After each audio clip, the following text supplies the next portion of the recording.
Kita menghadiahkan ke atas Rasul junjungan kita Nabi Muhammad sallallahu alaihi wasallam, dan seluruh keluarga baginda, para sahabat, para tabi'in, tabi'in, salafus salihin, para alim ulama, nenek moyang kita, kedua ibu bapa kita, kaum kerabat kita, dan umumnya kepada muslimin dan muslimat sama ada masih hidup ataupun telah meninggal dunia. Al-Fatihah.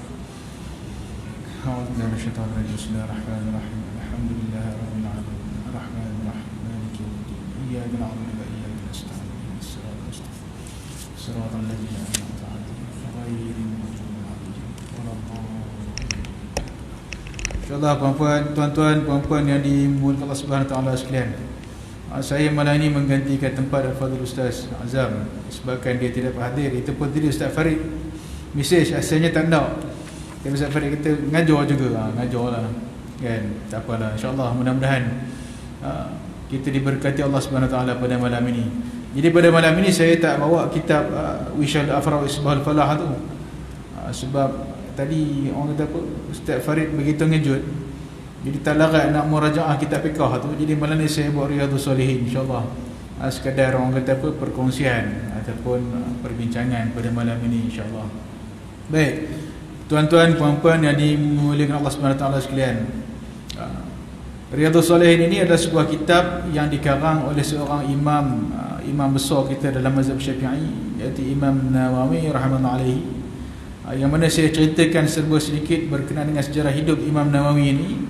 Yang mana Imam Nawawi rahimahullah alaihi ini dikenali dengan nama Syekh Al-Imam Al-Alamah Mahyuddin. Al-Alamah Mahyuddin Abu Zakaria Yahya bin Syarif bin Mari bin Hasan Ibn Husain bin Hazm bin Muhammad bin Jum'ah An-Nawawi Asy-Syafi'i. Beliau dikenali sebagai Syekhul Islam, salah seorang ulama yang masyhur pada zamannya, yang mana Imam Nawawi ini bermazhab Syafi'i. Jadi Imam Nawawi rahimahullah alaihi dilahirkan pada 11 Muharram tahun 631 Hijrah di Nawa. Nawa ni nama tempat, salah sebuah kampung di negeri Syam, maknanya di Syria. Dia hampir bersepadan lah maknanya. Yang berhampiran dengan bandar Damsyik atau Dimashq.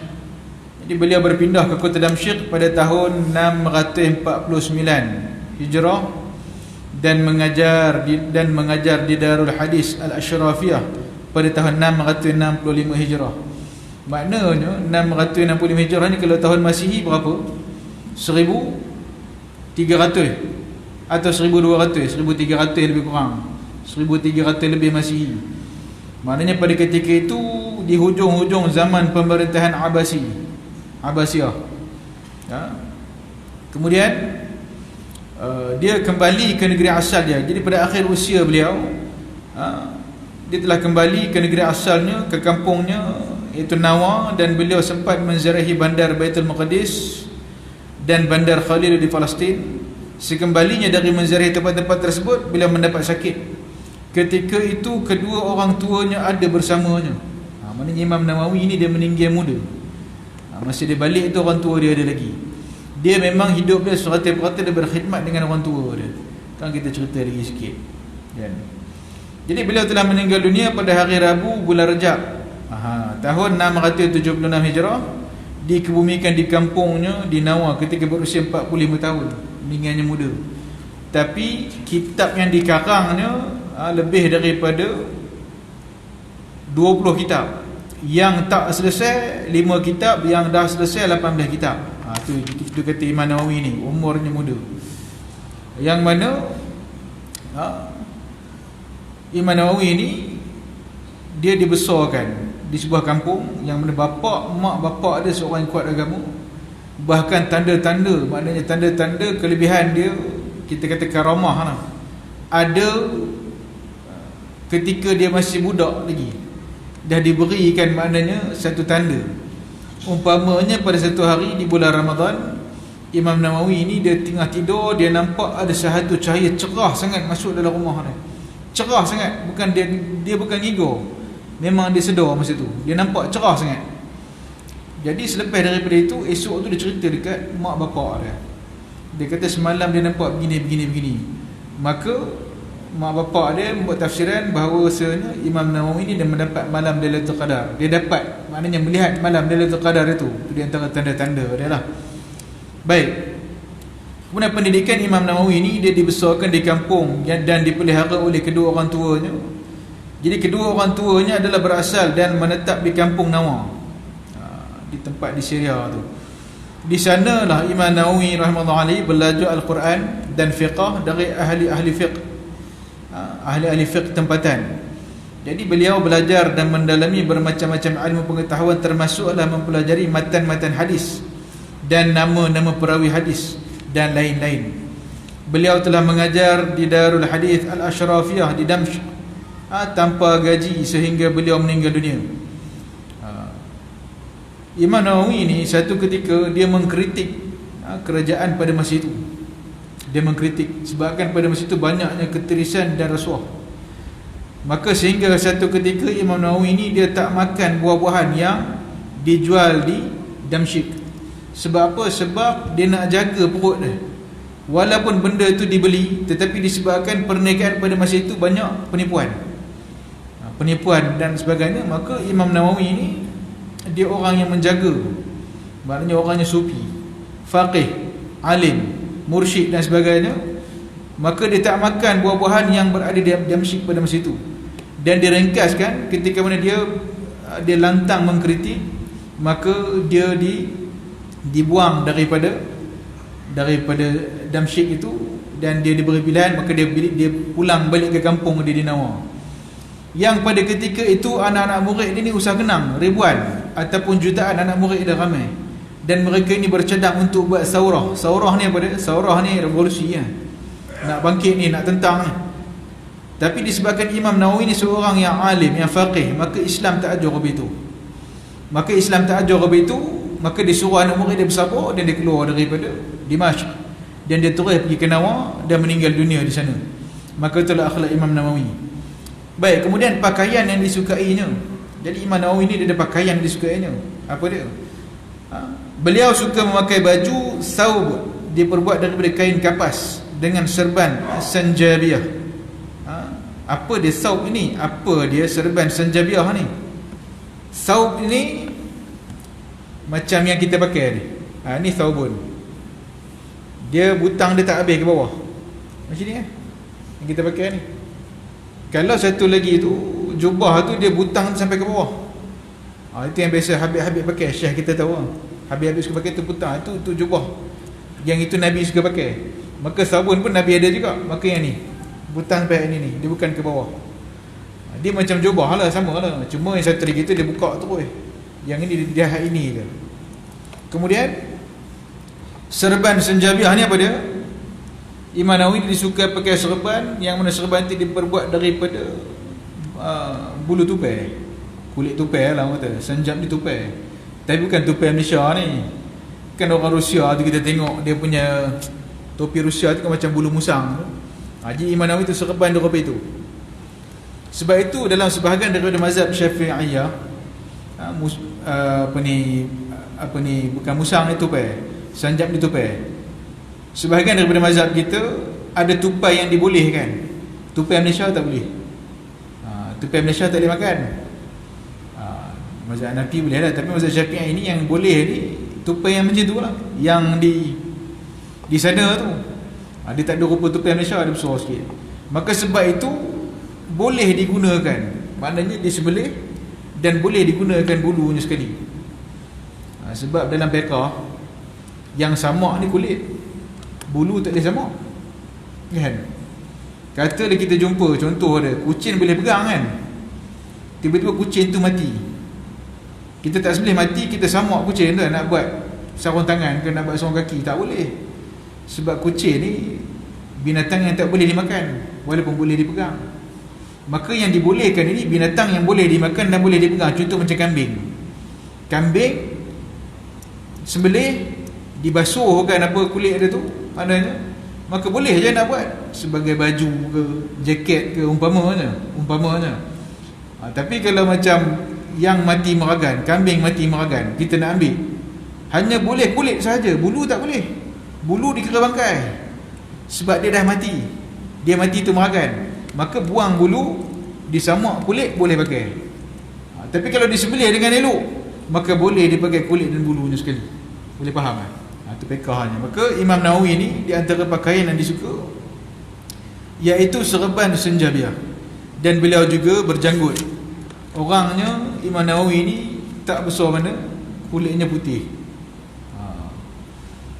Jadi kekuatan menghafaz, Imam Nawawi boleh membaca kitab At-Tanbih dengan mengambil masa 4,5 bulan. Kitab At-Tanbih ni besar kitabnya, panjang lah. Dia boleh menghafal dengan mengambil masa 4,5 bulan sahaja, dan boleh menghafaz 1/4 Al-Muhazzab dalam masa 7,5 bulan. Semasa belajar, beliau boleh menghabiskan masa 24 jam sehari semalam dengan mengikuti 12 mata pelajaran dari beberapa orang guru dalam berbagai ilmu. Bayangkan, kita daripada maghrib ke isyak dah lenguh kaki kan? Tapi Imam Nawawi ni 12 mata pelajaran dalam masa 24 jam. Bila dia tidur? Nak kira bila masa dia tidur. Inilah kekuatan dia, karamah yang Allah Ta'ala beri pada dia. Kemudian kepribadiannya, sebahagian besar daripada masanya dihabiskan untuk beramal. Jadi Imam Nawawi rahimahullah terkenal sebagai seorang yang zuhud dan sabar dalam menghadapi pahit maut kehidupan.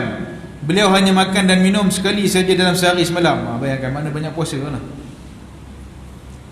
Kemudian di sini dikatakan beliau tidak berkahwin sehingga akhir hayatnya.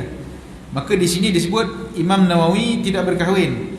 Maka dalam orang kata apa, riwayat yang lain dinakalkan ada qil ni mana ada orang kata dia kahwin, tetapi dia tidak ada hati kepada isteri dia. Maksudnya macam ni, dia berkahwin. Ni dalam satu riwayat yang lain disebut Imam Nawawi ni dia pernah berkahwin, tetapi setiap malam isterinya tengok dia tak ada di tempat pembaringan, maka dia lebih banyak di maktabah ataupun di bilik bacaan dia, bilik buku dia. Sehingga kan dia kata dia tak ada nafsu dah pada orang lah. Dia lebih bernafsu kepada ilmu.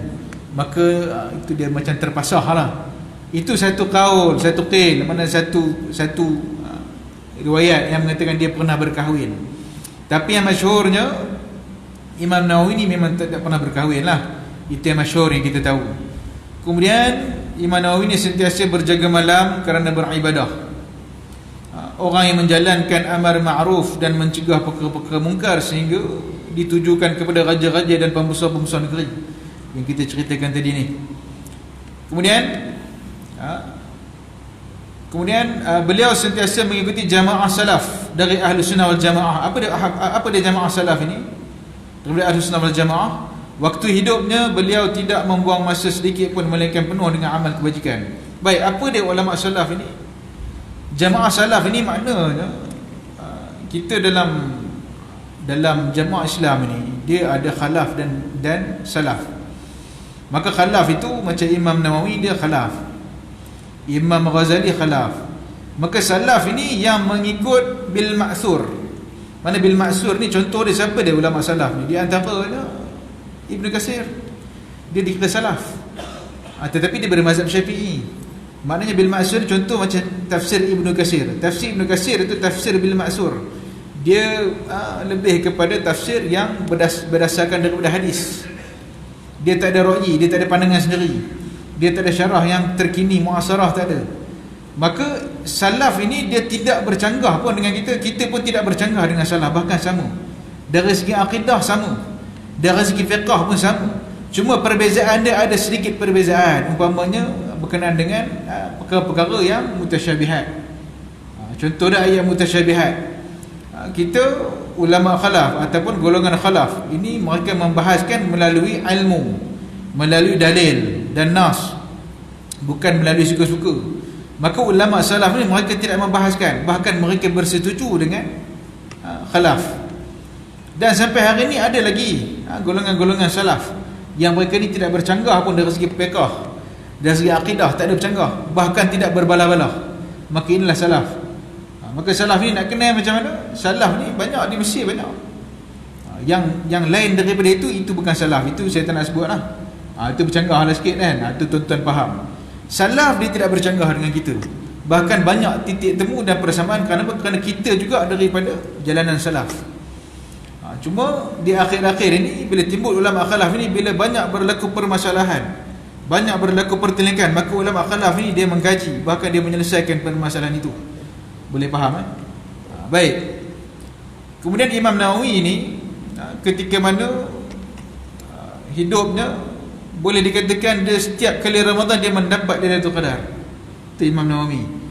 Kemudian di antara karamah beliau, Imam Nawawi ini ketika dia membaca kitab, maka lampu ataupun lilin padam. Lampu pelita ataupun lilin padam, maka dia hanya menggunakan jari. Dia letak jari itu bercahaya, nampak tulisan-tulisan. Ini karamah dia. Dia cerita kau ni, bukan dia cerita. Orang tengok, orang nampak. Dia tak cerita, dia tak ambil tahu pun. Bahkan dia tak pernah pun cerita dekat orang, semalam awak tengok tangan awak keluar macam torchlight, apa hal tu? Tak ada. Dia tak tanya kepada orang, tapi orang nampak. Maknanya ni karamah yang Allah Ta'ala beri pada dia. Bahkan itulah sebabnya Allah Ta'ala tarik dia dalam keadaan dia, orang kata umur yang muda, 45 tahun. Kemudian semasa kecilnya, Imam Nawawi ni dia tidak disukai oleh kanak-kanak yang sebaya dengan dia. Budak-budak tak suka dia. Jadi di sini kalau kita tengok, seakan-akan macam dia ni, seakan-akan cerita dia ada persamaan sedikit dengan Nabi kita Muhammad sallallahu alaihi wasallam. Nabi kita Muhammad sallallahu alaihi wasallam masa kecil tak main dengan budak lain. Tak main dengan budak lain. Sampai ada orang tanya dekat dia, "Hai Muhammad, kenapa kamu tak bermain-main dengan budak-budak lain?" Maka apa jawab Nabi Muhammad SAW ketika dia kecil masa tu, dia budak lagi. Dia kata apa? Aku diciptakan Allah Ta'ala, aku diciptakan Allah bukan untuk bermain. Ada ke budak-budak jawab macam tu? Dekat sini, mana ada? Tanya, boom, lari kan? Apa soalan tak faham? Tapi Imam Nawawi masa kecil budak-budak tak suka dia. Sebab apa? Sebab dia bukan jenis bermain. Dengan hal yang demikian, ayah dia telah menggalakkan Imam Nawawi ini berniaga, tetapi tidak dilaksanakannya. Beliau hanya membaca Quran sepanjang hari. Suruh menjaga pun tidak, baca Quran sepanjang hari.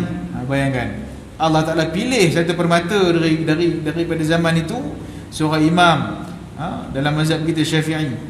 Jadi setelah beliau khatam Quran, pada satu malam terjadilah satu peristiwa luar biasa, iaitu jari-jari tangannya kelihatan bercahaya dalam gelap ketika hendak memasang pelita. Wallahu alam.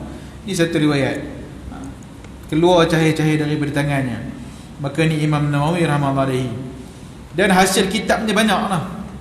Yang selesai dikarang lebih kurang 18 kitab, di antaranya Raudah, Ar-Raudah, Raudat Talibin.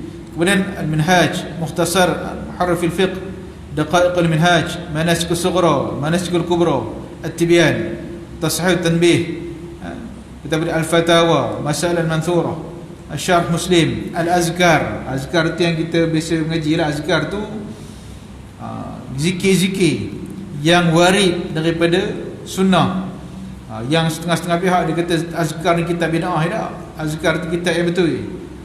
Yang orang kata rugilah kalau siapa yang tak mengaji kitab azkar ni. Kemudian Riyadhus Salihin yang kita baca ni, Arba'una Hadithan, hadis 40. Apa lagi? Syarah Arba'una Hadithan, syarah hadis 40. Tabaqat, kitab Tabaqat Al-Fuqaha, Tahzib Al-Asma Al-Lughat, Tasnif fil Ishtiqa' wa fil Istihbab Al-Qiyam, Ar-Rahil Al-Fadl, Mukhtasar Tasnif Al-Mazkur.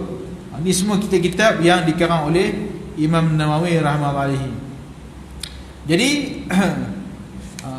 yang kita tengok pada hari ini, Imam Nawawi ini zaman sekarang tak jumpa dah. Walaupun ada ulama yang hebat zaman ni, tak sampai tahap macam Imam Nawawi. Maka memang sunnah hanya macam itu. Semakin lama semakin kurang, semakin lama semakin kurang. Daripada dulu, maknanya selepas Nabi, sahabat ni hebat. Lepas tu hebat. Mana hebat kurang sampai kita ni kurang. Yang paling handai zaman ini pun tak boleh menyamai dengan Imam Nawawi. Itu dah memang sunnahnya apa itu, dan Nabi cakap apa itu. Sampai akhir sekali apa? Umpamanya para ulama ni, para orang soleh, para alim ulama ni, dia umpama seladang gandum, maknanya seladang gandum. Maka selepas itu daripada seladang jadi sekarung, dan akhirnya jadi segenggam. Daripada segenggam tidak akan jadi seputih. Maka itu sunnahnya apa itu. Maka dia akan habis.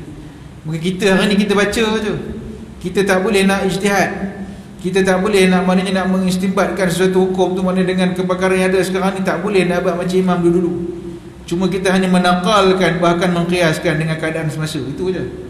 Nak buat mazhab baru tak boleh. Imam Nawawi yang handai ni pun dia tak buat mazhab baru. Imam Nawawi ni juga ada bermazhab Syafi'i. Kalau nak kira boleh je nak buat mazhab baru, tapi tak sampai tahap lagi. Sebab apa? Sebab Imam Syafi'i tu lagi handai. Itu sunnah Nabi tu. Baik, kita tengok sedikit berkenaan dengan tajuk yang pertama daripada kitab ini, dalam jilid ini, iaitu Babul Ikhlas, iaitu bab ikhlas. Jadi berniat dengan ikhlas bagi semua amalan adalah perkara asas dalam agama Islam, sama ada perkataan atau perbuatan zahir atau batin. Maka Imam Nawawi rahimahullah mendatangkan tajuk yang pertama dalam kitab Riyadhus Shalihin ini, jilid yang pertama ke dalam kitab Jawi ini, yang dikeluarkan oleh Jabatan Perdana Menteri, iaitu bab ikhlas. Kalau kita Arabnya satu je, sebuku je kita Arabnya, Riyadhus Shalihin ni, tapi yang bila terjemah dia jadi banyak lah, lebih kurang 7 atau 8 jilid. Baik. Qala Allah Ta'ala, wa ma umiru illa liya'budullaha mukhlishina lahud-din hunafa'a wa yuqimus salata wa yutuz zakata wa dhalika dinul qayyimah. Yang bermaksud, padahal mereka tidak diperintahkan melainkan supaya menyembah Allah dengan mengikhlaskan ibadah kepadanya, lagi tetap teguh di atas tauhid, dan supaya mereka mendirikan sembahyang serta memberi zakat, dan yang demikian itulah agama yang benar. Wa qala Allah Ta'ala, lan yanalallahu luhumuha wala dima'uha walakin yanaluhu taqwa minkum. Surah Al-Hajj, yang bermaksud daging dan darah binatang korban atau hadiah itu tidak sekali-kali akan sampai kepada Allah, tetapi yang sampai kepadanya ialah amal yang ikhlas yang berdasarkan takwa dari kamu. Wa qala Allah Ta'ala lagi dalam kitab ini, qul in tukhfu ma fi sudurikum aw tubdu ya'lamullah. Surah Ali Imran ayat 29, yang bermaksud, katakanlah wahai Muhammad, jika kamu sembunyikan apa-apa yang ada di dalam dada kamu atau kamu melahirkannya, nescaya Allah mengetahui. Jadi daripada ayat-ayat tersebut dapatlah dipahami betapa pentingnya niat. Oleh sebab itulah setiap orang dikehendaki berniat dengan tulus ikhlas. Maka apa itu niat? Maka sebab itu dalam mazhab Syafi'i, niat ini termasuk dalam perkara yang disuruh dari segi sebutan ataupun lafaz dia.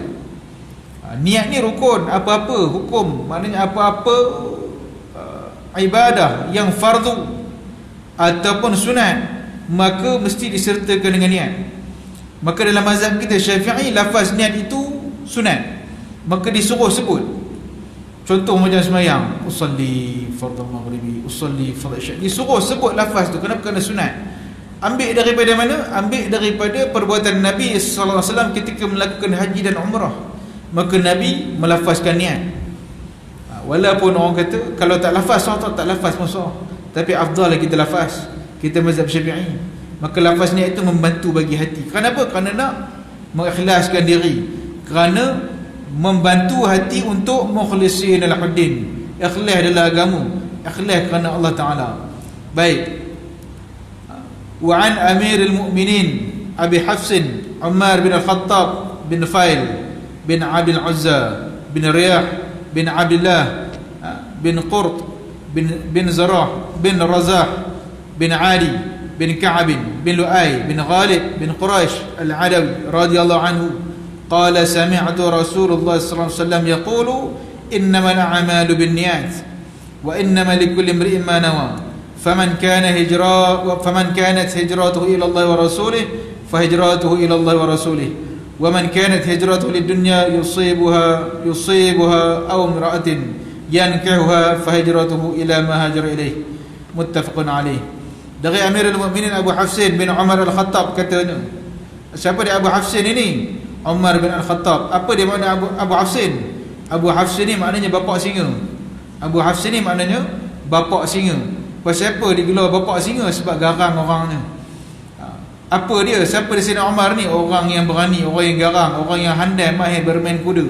Bukan main kuda judi, main kuda betul. Dia kalau dia naik kuda tu tak ada tali dia boleh naik. Dia boleh buat lompat-lompat ke sini, lepas tu orang belah sana. Dia boleh maknanya macam-macam skill dia boleh atas kuda tu. Mana orang yang handai, tangkai.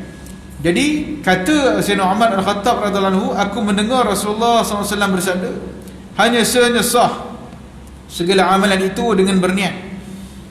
Maksudnya setiap amalan itu mesti dengan niat. Dan sesungguhnya setiap orang akan mendapat sesuatu berdasarkan niatnya.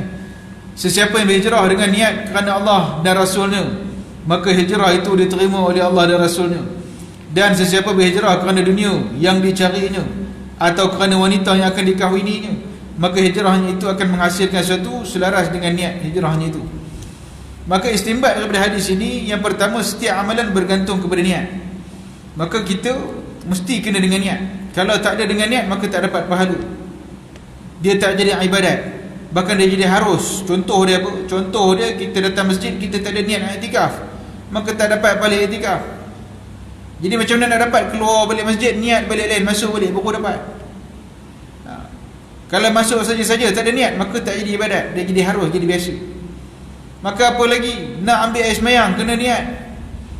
Walaupun dalam mazhab Hanafi dia kata niat itu termasuk dalam perbuatan. Contoh dia Imam Nawawi, Imam Abu Hanifah, dia kata apa? Dia kata contoh macam pakai baju. Pakai baju ni kerana apa? Kerana nak tutup aurat. Jadi kita tak niat dah nak pakai baju. Sebab apa? Tutup aurat tu wajib. Jadi tu kena pakai baju. Macam tu juga dengan wuduk. Pasal apa ambil wuduk? Pasal nak semayang. Maka tak payah niat. Maka ambil wuduk itu, perbuatan itu dah niat dah. Maka dalam mazhab Syafi'i tidak dikira apa itu. Kita mesti dengan niat. Maknanya niat lintasan di hati dan sunat sebut di mulut. Nawaitu wudhu lillahi ta'ala, ambil, maka dilintaskan dengan hati. Kenapa? Kerana niat itu akan menampakkan rupa ibadat. Kalau tak ada niat, tak nampak rupa ibadat. Macam tuan-tuan lepas ni kan, lepas ni nak pergi mana? Lepas ni nak pergi dari depan tu lah, nak beli nasi goreng ikan rebus. Nampak dah rupa nasi goreng ikan rebus tu kan? Tak pergi lagi, baru niat nak pergi dah nampak dah rupa. Semayang rupa itu juga, wuduk rupa itu juga. Maka itulah mazhab kita, mazhab Syafi'i. Maka niat ini pasal apa? Pasal asas dalam ibadat semua mazhab adalah sama. Niat itu rukun, wajib. Cuma perbezaan dari segi disertakan, dia sebut lafaz itu je. Maka semua mazhab niat itu wajib. Innamal a'malu binniyat. Kenapa? Kerana hadis ini dia merangkumi kepada 70 bab dalam fiqh yang merujuk, yang berdalilkan daripada hadis ini. Maka hadis ini kuat untuk amalan, untuk kita menggunakan dalam dalil sebagai dalam amalan ibadat kita dalam fiqh. Yang kedua, sesuatu amalan yang dilakukan dengan sempurna kerana Allah akan mendapat ganjaran di akhirat kelak. Sebaliknya, sebarang amalan yang dibuat untuk mendapatkan sesuatu yang bersifat kurniaan semata-mata tidak akan mendapat ganjaran dari Allah Ta'ala. Maknanya bila kita niat apa perkara yang kita niatkan, kita buat ini sempurna, niat kerana Allah Ta'ala, maka di akhirat nanti kita mendapat ganjaran. Maka kita buat ibadat ni kerana nak ganjaran ke kerana Allah Ta'ala? Maka di sini kata Imam Nawawi rahimahullah, dia kata apa? Didatangkan 4 perumpamaan. Umpama orang yang bekerja dengan raja, bekerja dengan penguasa. Maka yang pertama itu dia kerja kerana apa? Dia mengampu, dia memuji, bahkan dia takut rajanya. Kerana apa? Kerana dia nak akan sesuatu yang berharga, nak akan pangkat, nak akan apa? Gaji yang lebih. Maka dia puji, dia puja, dia takut dengan raja dia. Maka orang yang kedua, dia puji, dia puja raja dia. Kerana apa? Kerana dia takut kehilangan pangkat, dia takut kena penjara, dia takut kena seksa, dia takut apa semua maknanya. Kerana takutkan itu, maka dia puji, dia puja dan dia besarkan raja dia. Maka ni golongan yang kedua. Maka golongan yang ketiga, dia puji, dia puja raja dia. Kerana apa? Kerana bukan kerana dia takut, bukan kerana dia nakkan pangkat, tapi kerana apa? Kerana dia memang suka bekerja. Tak kisah lantaklah pangkat naik ke tak naik ke, sama je, jawab kerja, pencin-pencin umpamanya. Maka ni golongan yang ketiga. Maka golongan yang keempat, golongan yang keempat ini, dia puji, dia puja, bahkan dia membesarkan raja dia, penguasa dia. Bukan kerana dia nak akan ganjaran, bukan kerana dia takut akan penjara ataupun kena seksa, bukan kerana dia sekadar kerja, tetapi kerana apa? Kerana dia kasihkan dengan perbuatan dia tu. Maka inilah golongan dia sebut sebagai mukhlisin lahuddin, orang yang ikhlas dalam agama. Yang tadi ni, yang mula-mula tadi kalau kita tengok, semayang kerana apa? Semayang kerana wajib. Sebab wajib, takut tak buat berdosa, maka kita semayang. Sebab wajib, tak buat berdosa, maka golongan ini bagus, sah semayang, bahkan bagus, dapat pahala. Yang kedua, Kerana apa semayang? Kerana takut kemudian nak masuk syurga, nak pahala banyak, nak masuk syurga, jadi dia semayang. Semayang itu wajib. Yang kedua pun bagus, dapat pahala. Yang ketiga, semayang kerana apa? Semayang kerana bukan pasal syurga, bukan pasal neraka, janji aku semayang, tak ada kena qada, kira aku semayang. Maknanya itu je. Qada tidak, apa dia, janji semayang sah, sudah, lepas dah. Dia tak ada kira neraka, tak ada kira syurga, dia kira semayang pun bagus, maka dikira. Maka yang keempat ini, dia semayang bukan kerana dia nak, maknanya nak memburu syurga, bukan kerana dia nak lari daripada api neraka, bukan kerana dia saja-saja nak semayang, sekadar semayang maknanya janji lepas dah. Tetapi dia semayang kerana apa? Kerana dia cintakan perbuatan semayang, bahkan dia merindukan semayang. Boleh faham tuan-tuan? Dia merindukan semayang, dia sukakan perbuatan itu, bahkan dirinya lillahi ta'ala, semata-mata kerana Allah Ta'ala. Maka inilah yang terpuji oleh syarak, dan inilah yang digelar sebagai orang yang niat dia mukhlisin lahuddin. Dalam kitab kita tengok ni cerita senang lah.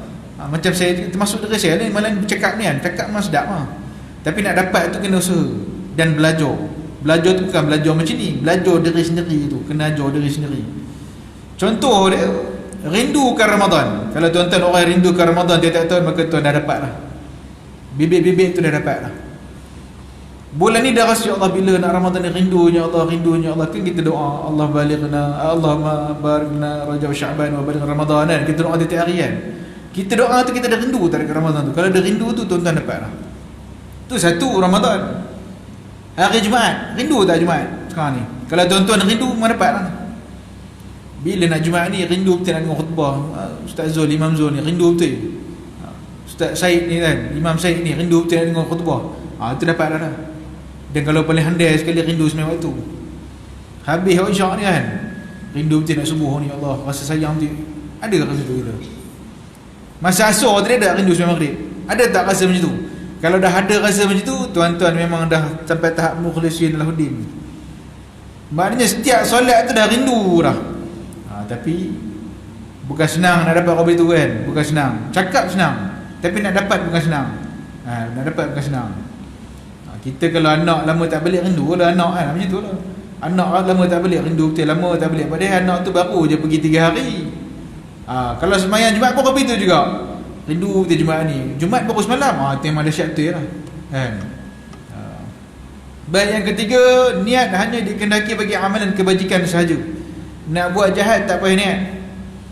Nak buat jahat ni tak boleh niat pun nak buat jahat. Buat baik je. Termasuklah bersuci. Maka dalam mazhab kita Syafi'i, contoh dia, minta maaf, contoh basuh berak, basuh kencing, tak perlu kepada niat. Saja aku basuh berak kerana Allah Ta'ala, tak perlu. Kerana dia termasuk dalam turuk, bab turuk, yang kita meninggalkan sesuatu yang najis daripada badan. Maka bila turuk ini, dia tidak memerlukan kepada sahaja aku basuh berak, sahaja aku basuh kencing kerana Allah Ta'ala, tak perlu. Yang perlu, ambil wuduk, mandi junub, maka tu perlu. Atau yang lain-lain. Maka kalau nak buat maksiat lagi lah tak boleh kan, lagi tak boleh. Maka di sini juga dibahaskan oleh para ulama, dikira niat ini adakah termasuk dengan zikir. Maka niat itu tunjang asas. Maka zikir itu di antara bibit-bibit umpama niat. Contoh apa dia? Contoh kita makan, baca bismillah, Bismillahirrahmanirrahim. Maka lafaz bismillah itu menunjukkan kita makan itu kerana apa? Kerana Allah Ta'ala. Maka makan itu menjadi ibadat. Lepas makan, doa, zikir lagi, dia termasuk dalam zikir. Maka zikir ni termasuk juga dalam bab niat. Apa lagi? Nak simpan janggut kerana apa? Kalau niat kerana lawa, tak dapat pahala. Tapi kalau niat kerana sunnah, maka dapat pahala yang besar, pahala sunnah. Pakai kasut kaki kanan, kalau pakai memang hari tu tak sengaja pakai kanan, tak ada dapat apa, biasa je. Tapi kalau niat nak ikut Nabi, pakai kaki kanan dulu, maka dapat pahala sunnah. Maka tu niat. Apa benda yang kita niatkan semua kerana Allah Ta'ala, maka itulah lebihnya agama Islam, yang pahala Allah Ta'ala beri ni melimpah ruah semua tu. Melimpah ruah kan. Kemudian orang yang berniat buat baik, maka Allah Ta'ala akan beri kepadanya satu pahala yang sempurna. maka bila dia buat akan amalan yang baik itu, maka Allah Ta'ala akan memberi 10 pahala, bahkan dilipat ganda sehingga 70, bahkan lebih hingga 700 atau lebih.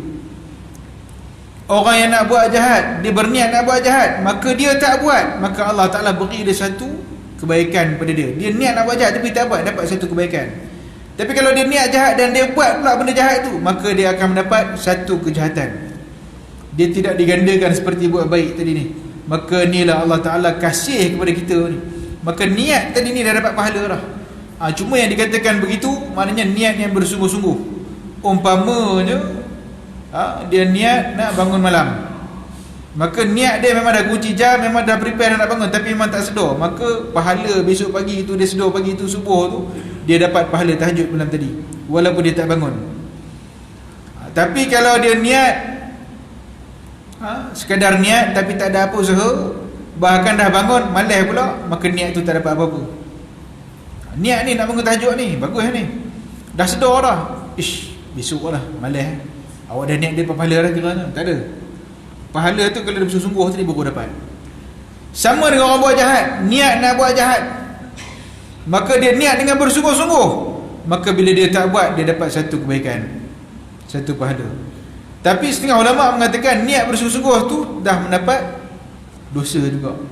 Bersungguh-sungguh niat, dan dia tak jadi buat malam tu pasal malam tu hujan lebat, nak keluar memecah rumah orang contoh, tak jadi pasal hujan lebat, maka niat tu dah dapat dah dapat satu dosa. Ni setengah orang mengatakan niat ni macam tu. Tapi kalau setakat niat biasa-biasa je, itu tak ada apa. Yang dia dapat tadi ni, dia dah sungguh-sungguh niat, lepas tu tak jadi buat. Tak jadi buat tu kerana apa? Kerana dia kembali kepada Allah Ta'ala. Dia kata astaghfirullahalazim, apa yang aku nak niat tadi ni tak betul ya ni, maka dia mendapat satu kebaikan yang sempurna. Itu kata niat tadi ni. Maka dalam Islam niat tu penting. Maka sebab itu apa kita buat kena ada niat. Mana boleh tak ada niat? Kenapa kena ada niat? Kerana kita ini makhluk Allah Ta'ala. Kenapa? Kerana makhluk Allah Ta'ala ini di hatinya mesti kena ingat kepada Allah Ta'ala. Apa ibadat sekalipun, korban, niat kerana Allah Ta'ala, bukan kerana niat kerana orang. Buat haji, buat sembahyang, apa semua kerana Allah Ta'ala. Tapi bagi orang awam ni biasa. Saya teringat kata tu guru saya, Pak Imam Majid Abdul Majid Saleh rahimahullah alaihi. Dia kata apa? Kami tanya pasal riak.